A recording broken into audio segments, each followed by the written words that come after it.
Hup. Assalamualaikum warahmatullahi wabarakatuh. Waalaikumsalam. Jangan lupa salam kebangkitan bangsa. Ulangi lagi Pak. Salam kebangkitan bangsa. Salam kebangkitan bangsa. Salam kebangkitan bangsa. Terima kasih Pak. Pada kesempatan kali ini para pemirsa dimanapun berada, tema kita kali ini masih kita berada di podcast PKB Malang Berbicara episode kedua, di mana ini perbincangan kita kali ini lebih seru. Jadi panjenengan semua dimanapun berada jangan lupa melihat tayangan video sebelumnya, sehingga episode kedua ini bagian satu kesatuan dari episode yang pertama. Karena di episode pertama membicarakan terkait dengan bagaimana hubungan NU dan PKB. Nah, kali ini seperti apa? Bagaimana warga Nahdliyin harus, bahkan mungkin hari ini sudah menjadi kewajiban warga Nahdliyin harus memilih Partai Kebangkitan Bangsa. Nah, kali ini kita masih bersama Ketua Dewan Suro DPC PKB Kabupaten Malang, tokoh kita, beliau Abah Prapto. Beliau selain organisatoris, beliau juga adalah salah satu perumus di mana dulu namanya ada PKPNU ya. Jadi pengkaderan untuk NU itu beliau salah satu perintis awal sebelum diresmikan oleh pengurus besar Nahdlatul Ulama. Nah, pada kali ini tentu podcast PKB Malang Berbicara ini adalah bagian dari ikhtiar Partai Kebangkitan Bangsa untuk melakukan kerja-kerja politik melalui pendidikan politik. Karena hari ini mungkin satu-satunya partai di Malang Raya ini yang berani membuka diri untuk melakukan kegiatan aktivitas pendidikan politik secara terbuka seperti ini. Karena harapan kita adalah di media sosial nasional hari ini, baik di media televisi maupun digital, semua membicarakan tentang politik nasional. Tapi lupa bahwa kita hidup berada di daerah, bahwa kita hidup berada di lokal daerah kita masing-masing. Nah, PKB akan menampilkan ke depan, terus menampilkan pendidikan, edukasi politik untuk masyarakat, untuk semua masyarakat, lapisan masyarakat, bahwa berpolitik itu bagi warga Nahdliyin adalah sebuah ibadah. Jadi berpolitik itu adalah ibadah. Sedangkan ber-PKB itu adalah berkah. Nah, untuk lebih singkatnya, sekarang kita dengarkan apa yang beliau sampaikan terkait dengan kenapa warga Nahdliyin wajib memilih Partai Kebangkitan Bangsa di pemilu yang akan datang. Monggo, Pak.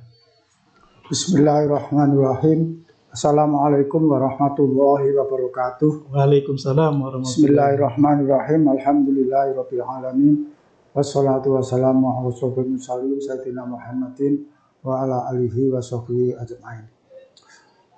Yang kami muliakan para pendengar, khususnya para alim ulama dan para kader-kader PKB, para konstituen PKB, para pencinta PKB dan pemilih-pemilih PKB yang saya sayangi dan saya hormati. Tempo hari sudah kita jelaskan dalil-dalil mengenai pola hubungan antara NU dengan PKB, dan tadi dengan satu kata, karena pola hubungan itu sedemikian rupa sehingga tadi disimpulkan oleh pembawa acara ini bahwa berpolitik dalam PKB itu adalah beribadah. Nah, kita buktikan dalam hal itu, yaitu dengan satu pertanyaan. Pertanyaannya begini, untuk apa NU mendeklarasikan PKB itu? Diberi tugas apa PKB itu oleh NU? Nah, dalam hal ini sehari setelah deklarasi PKB dan NU mengadakan rapat plenum. Hasilnya diumumkan tanggal 3 Agustus tahun 1998. Dalam rapat pleno itu ada 9 poin keputusannya, tapi yang di sini kami cuplikkan poin yang ke-7, di mana di situ ditegaskan bahwa NU mendeklarasikan PKB itu dengan tugas bahwa NU PKB harus memperjuangkan aspirasi NU di bidang sosial politik dan kenegaraan. Itu yang pertama. Kemudian yang kedua, NU menyerukan kepada semua pengurus PKB untuk selalu memperhatikan kepentingan NU. Ini jelas suatu perintah walaupun hanya beberapa kalimat, tapi maknanya sangat jauh mendalam. Nah, oleh karena itu ketika PKB sudah menerima ketentuan seperti ini, maka anggaran dasar PKB dan anggaran dasar NU itu menjadi sangat penting untuk kita telaah bersama. Karena apa? Tentu kalau PKB ditugasi untuk memperjuangkan aspirasi NU, anggaran dasar itu tidak boleh bertentangan. Anggaran dasar sama sekali tidak boleh bertentangan antara AD/NU dan AD/PKB. Oleh karena itu, terutama dalam hal-hal yang menyangkut prinsip anggaran dasar NU maupun PKB. Pertama-tama, kalau kita lihat dalam anggaran dasar NU pada pasal 6, yaitu anggaran dasar hasil muktamar Lampung terakhir yang kemarin. Ya. Itu di sana dikatakan bahwa, saya baca supaya lebih tepat, bahwa dalam kehidupan berbangsa dan negara maka NU berasaskan kepada Pancasila dan Undang-Undang Dasar 45. Ini yang pokok dalam kehidupan berbangsa ini. Kemudian PKB pun tidak boleh menyimpang dari itu, sehingga PKB pun di dalam pasal 4 anggaran dasarnya juga menetapkan bahwa asas PKB adalah Pancasila. Nah, kemudian yang kedua, keselarasan itu juga tercapai di dalam hal ideologisnya, sifat-sifat ideologisnya. Ketika NU kembali ke Hitoh, maka NU sangat cerdik bagaimana mengelola anggaran dasar itu sehingga sangat ilmiah. Dalam hal ini PKB mencantumkan pasal-pasal yang baru, yaitu yang pertama yaitu pasal akidah. Yang pertama itu pasal pedoman, kemudian pasal akidah, kemudian yang ketiga baru pasal asas. Ini terletak pada anggaran dasar PKB pada pasal 4, 5, dan 6. Dan ini menjadi rujukan PKB. Betul. Jadi kalau tadi dikatakan berpolitik di PKB itu juga ibadah, itu ya karena ini. Pada pasal pedoman, PKB berpedoman atau sumber keagamaan NU adalah Al-Quran, Al-Hadis, Al-Ijma' dan Al-Qiyas. Kemudian dalam akidah, NU berakidah Islam menurut faham ahli sunnah wal jamaah yang secara tauhid mengikuti ajaran Al-Asy'ari dan Al-Maturidi. Kemudian di bidang fikih mengikuti salah satu dari mazhab 4. Begitu pula di bidang mengikuti ajaran Imam Ghazali. Nah, dalam hal ini ajaran atau kembali ke Hitoh ini menjadi inspirasi juga untuk PKB. Ya. Maka PKB pada pasal pada pasal 8 anggaran dasar PKB, di sana ditegaskan oleh PKB bahwa prinsip perjuangan PKB adalah pengabdian kepada Allah Subhanahu wa taala dan melaksanakan perjuangannya dan melaksanakan perjuangan politiknya selalu berlandaskan kepada ajaran Islam menurut faham ahli sunnah wal jamaah. Jadi artinya itu antara tujuan NU dan prinsip perjuangan PKB itu sudah sangat selaras. Pemakaian kata prinsip adalah pemakaian kata yang sangat tepat. Karena prinsip itu kalau dalam kamus bahasa Inggris itu merupakan suatu basic truth, ya. Artinya landasan kebenaran yang harus kita pegangi. Dan PKB menegaskan bahwa landasan perjuangan PKB, landasan kebenaran yang dipegang oleh PKB yang merupakan prinsipnya itu adalah apa yang saya sebut di dalam anggaran dasar NU tadi, mulai dari pedoman, akidah, tujuan, dan asas. Jadi 4 hal dalam anggaran dasar NU itu harus kita pahami: pedoman, akidah, tujuan, dan asas. Ini harus kita pahami, dan PKB menyingkat hal itu kepada kata-kata prinsip. Jadi sebagai suatu pegangan kebenaran yang pokok.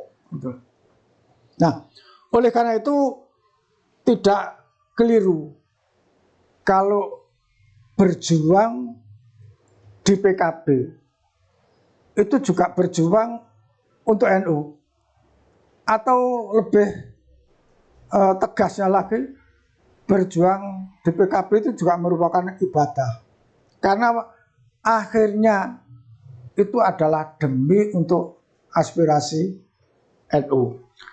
Nah, ini sebagai landasan di dalam hal perjuangan politik NU.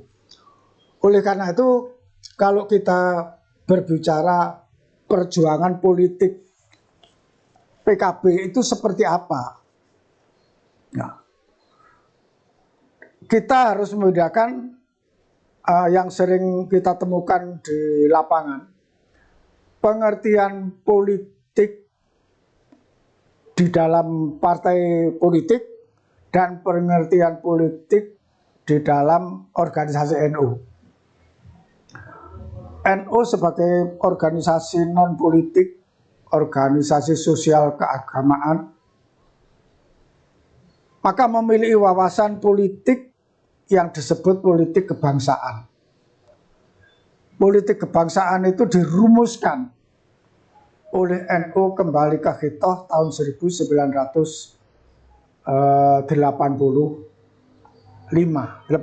akhir.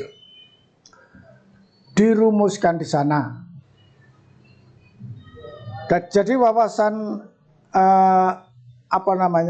wawasan politik kebangsaan itu adalah merupakan satu wawasan yang menyangkut masalah nafas bangsa Indonesia itu secara keseluruhan. Jadi pengakuan terhadap Pancasila dan Undang-Undang Dasar 45 sebagai asas, pengakuan NKRI sebagai bentuk yang sudah final, jadi juga pengakuan kepada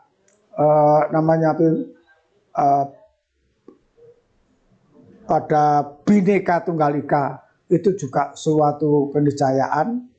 Maka wawasan politik kebangsaan ini otomatis menjadi wawasan politik kebangsaan PKB. Jadi otomatis tidak mungkin PKB akan menyimpang dari wawasan politik kebangsaan NU, karena itu sudah menyangkut masalah keselamatan seluruh bangsa. Sedangkan PKB oleh karena diperintahkan oleh NU untuk memperjuangkan aspirasi NU di bidang politik dan kenegaraan, maka PKB sudah barang tentu memiliki gagasan yang namanya politik praktis. Ada beda antara politik praktis dan politik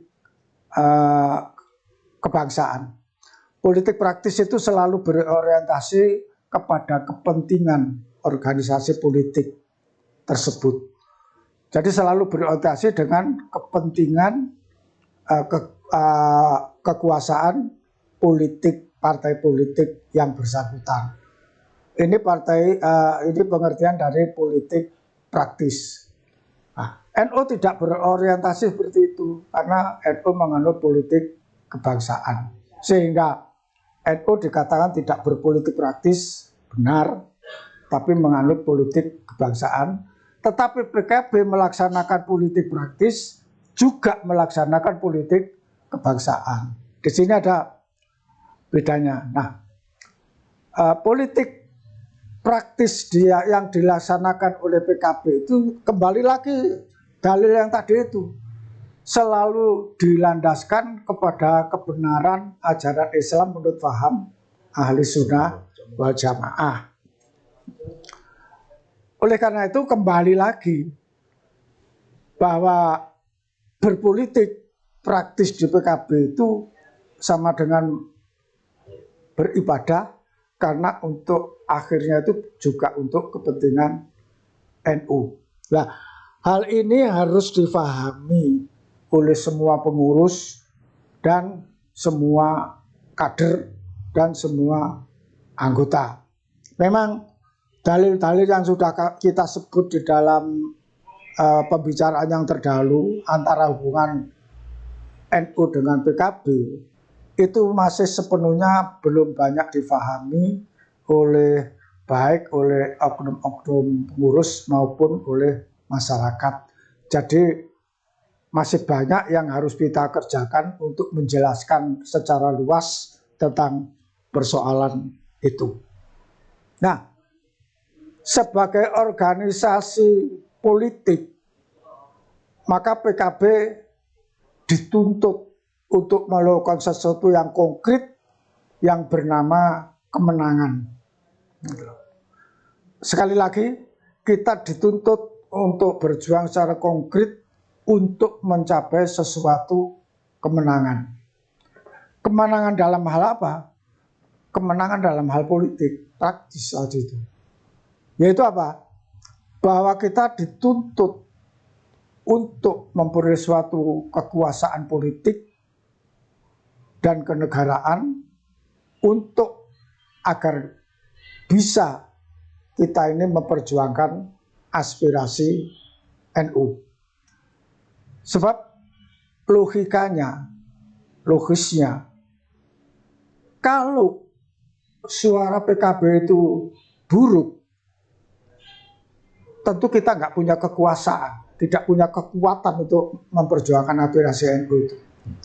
Tapi kalau suara PKB itu bagus, kita memiliki modal untuk memperjuangkan kekuasaan itu dan selanjutnya memperjuangkan aspirasi NU. Nah, berlandaskan kepada pembentukan kekuatan politik partai inilah seyogianya seluruh warga NU itu meletakkan pemilihannya kepada partai yang di dalam perjuangannya itu memperjuangkan aspirasi NU. Nah, untuk memperjuangkan aspirasi NU itu mustahil tercapai kalau warga NU tidak mendukung, menentukan hak pilihnya di dalam pemilihan umum. Nah, disinilah kalau kita menyimak pengajian beberapa ulama yang sering mengatakan bahwa dalam hal berjuang kita itu jangan selalu didikte oleh materi, tapi kita itu harus didikte oleh aspirasi. Ya. Materi boleh, semua orang butuh materi, tapi ingat materi itu harus kita atau kita pergunakan untuk perjuangan memenangkan aspirasi NU. Nah, Ini yang harus kita harus kita sampaikan kepada masyarakat, karena situasi saat ini di dalam kita memperoleh atau berjuang untuk mencapai kekuasaan itu belum bisa menunjukkan bobot yang menyehatkan demokrasi. Padahal dalam program PKB itu ditentukan juga bahwa kita harus berjuang untuk menyehatkan kehidupan demokrasi di negara kita, Republik Indonesia ini. Kenapa demokrasi kok belum sehat? Yaitu karena kita masih banyak didikte tidak oleh aspirasinya, tapi didikte oleh hal lain. Misalnya materi. Ini yang menyebabkan demokrasi kita sampai hari ini belum sehat sama sekali. Selanjutnya, di dalam perjuangan politik ini, kita memiliki target-target. Sudah barang tentu, partai politik yang baik pasti memiliki target-target yang harus diperjuangkan. Kita akan menghadapi satu pemilihan umum yang lain daripada yang lain untuk yang akan datang ini, karena berjalan serentak pemilihan presiden, pemilihan DPR, dan DPD, serta kemudian pemilihan kepala daerah. Pekerjaan kita besar nanti. Nah, di dalam hal pemilihan ini nanti yang akan kita laksanakan, kita dituntut untuk menang. Sekali lagi, kenapa harus menang? Karena kita harus memperjuangkan aspirasi NU. Kalau tidak menang, kita tidak mungkin efektif memperjuangkan aspirasi NU itu. Untuk menang, untuk sementara ini kita memiliki ukuran khusus untuk Kabupaten Malang. Ukuran-ukuran itu misalnya kita memiliki DPR pusat 2, DPR provinsi 2, DPR Kabupaten Malang 12. Dan dalam pemilihan umum yang akan datang, kita harus meningkatkan supaya efektif. Wakil kita di pusat menjadi 3, di provinsi menjadi 3, di Kabupaten Malang menjadi 16. Target ini adalah target yang masuk akal, karena bisa kita lakukan asal semua warga NU ini kompak untuk bersatu memilih menjatuhkan pilihannya pada tanda gambar nomor 1 dan wakil-wakil yang nanti disusun oleh partai PKB.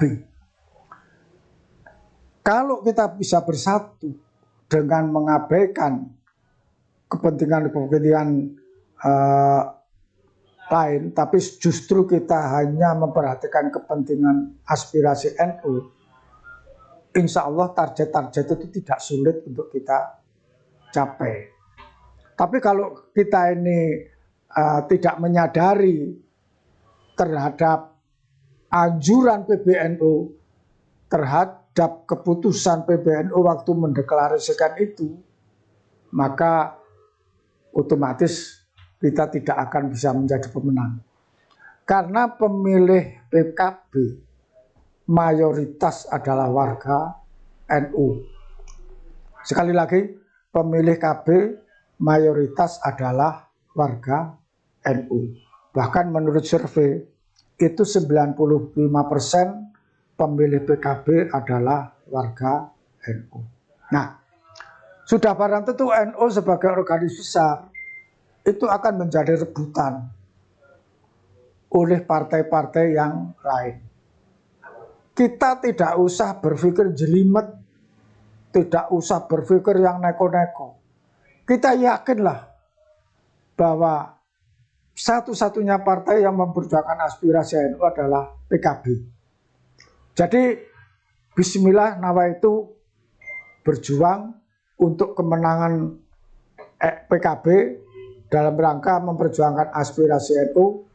Dengan ini kami akan bersama-sama dengan partai yang dalam pemilihan umum nanti alhamdulillah dalam kedudukan posisi nomor 1 yang tidak sulit dicari di antara sederetan gambar-gambar partai nanti yang akan tampil di dalam pemilihan umum.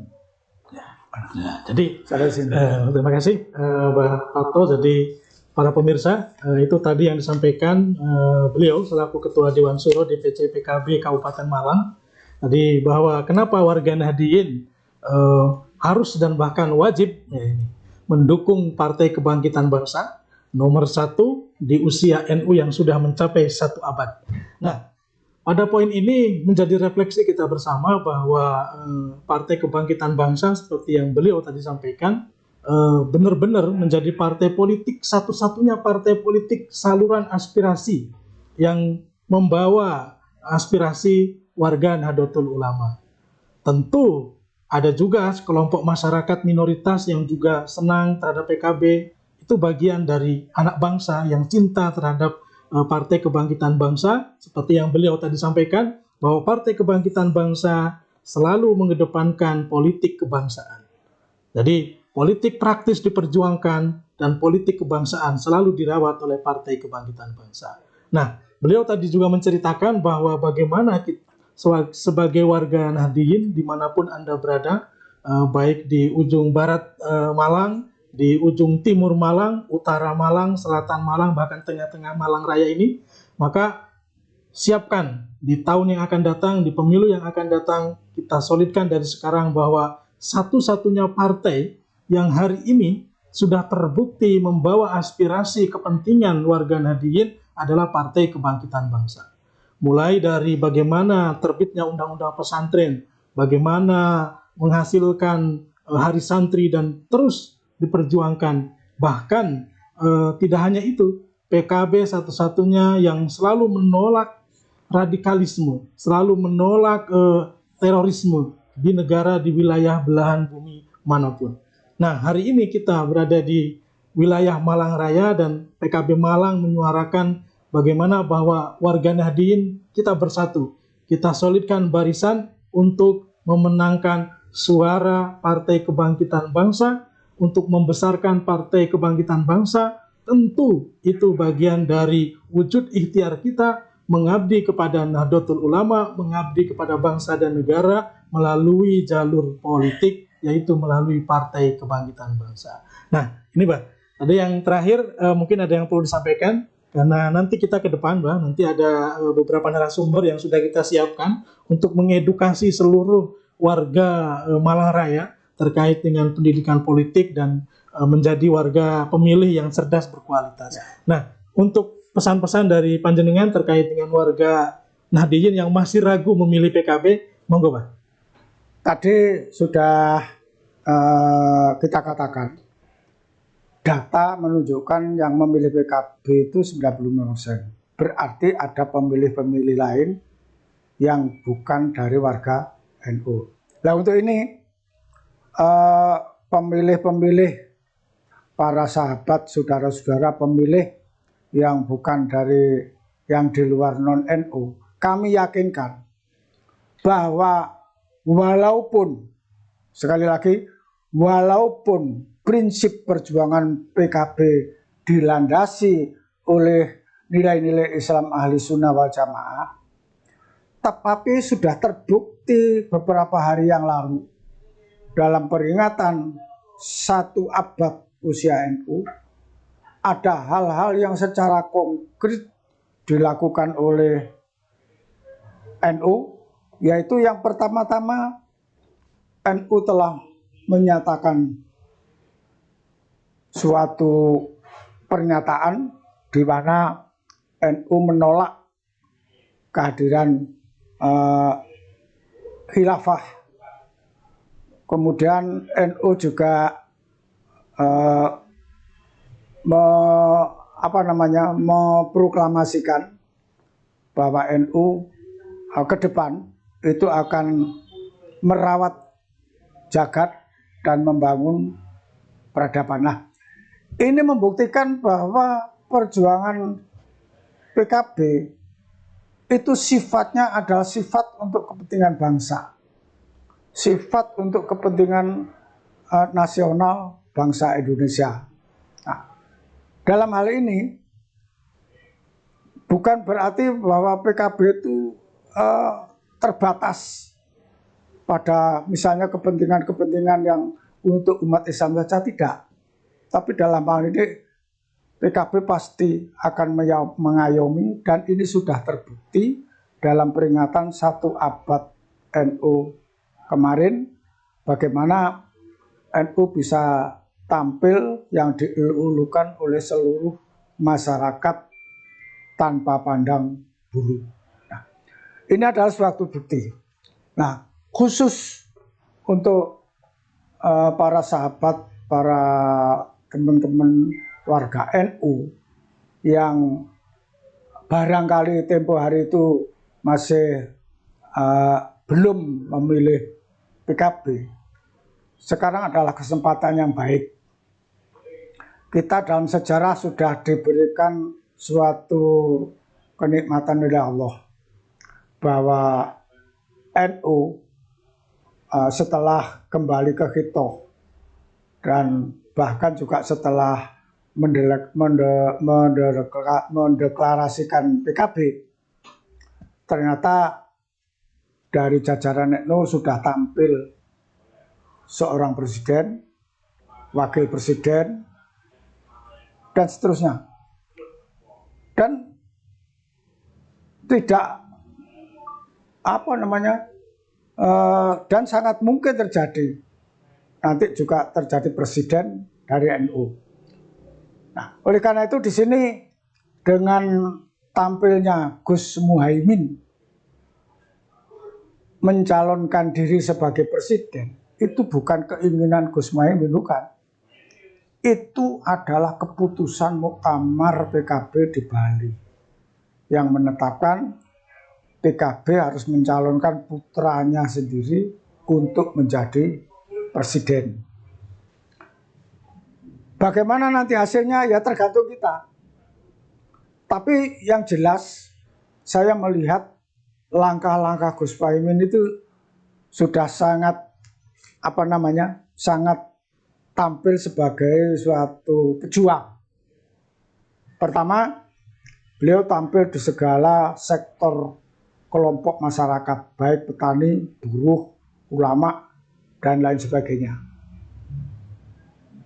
Yang kedua, salah satu tokoh yang mencalonkan sebagai calon presiden, satu-satunya Pak Muhaimin itu yang menerbitkan buku tentang konsep beliau kalau beliau itu terpilih sebagai presiden. Dan buku ini disebarkan kepada semua pihak, kepada tokoh-tokoh politik, bahkan kalau nggak salah tempo hari juga sampai kepada Najwa Shihab yang juga mengomentari satu-satunya calon presiden yang tidak mengedepankan soal keturunan, soal dari mana asalnya dan seterusnya, tapi justru menulis pikiran-pikirannya kalau beliau itu menjadi presiden.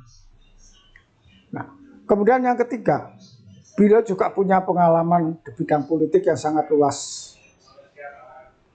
Mulai dari deklarasi PKB sampai pernah menjadi wakil ketua dewan, menjadi menteri, dan lain sebagainya. Kemudian selain itu memilih pengalaman yang seperti itu, sangat wajar, sekali lagi sangat wajar kalau ketua umum partai politik itu mencalonkan diri sebagai atau dicalonkan oleh muktamarnya itu sebagai presiden. Nah, ini tantangan untuk kita semua, tantangan untuk demokrasi, tantangan untuk warga NU untuk membuktikan diri bahwa kita mampu menampilkan putranya berani mencalonkan diri sebagai Presiden Republik Indonesia.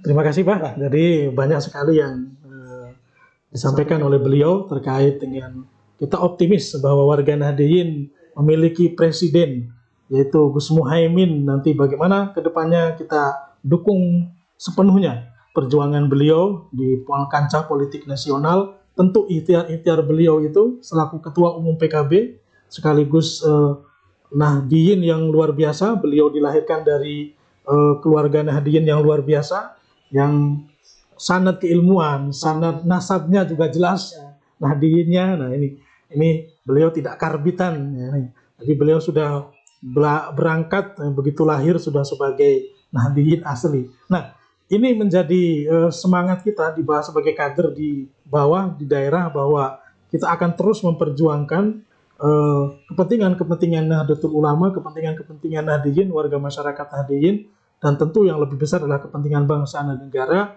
melalui jalur politik yaitu Partai Kebangkitan Bangsa. Sekali lagi saya ucapkan terima kasih Pak pada podcast kali ini atas kehadiran panjenengan. Semoga memberi wawasan kepada seluruh masyarakat Malang Raya. Kurang lebihnya mohon maaf yang sebesar-besarnya dari saya. Wallahul muwaffiq ila aqwamit thoriq. Wassalamualaikum warahmatullahi wabarakatuh. Jangan lupa Pak, salam kebangkitan bangsa. Salam kebangkitan bangsa. Salam kebangkitan bangsa.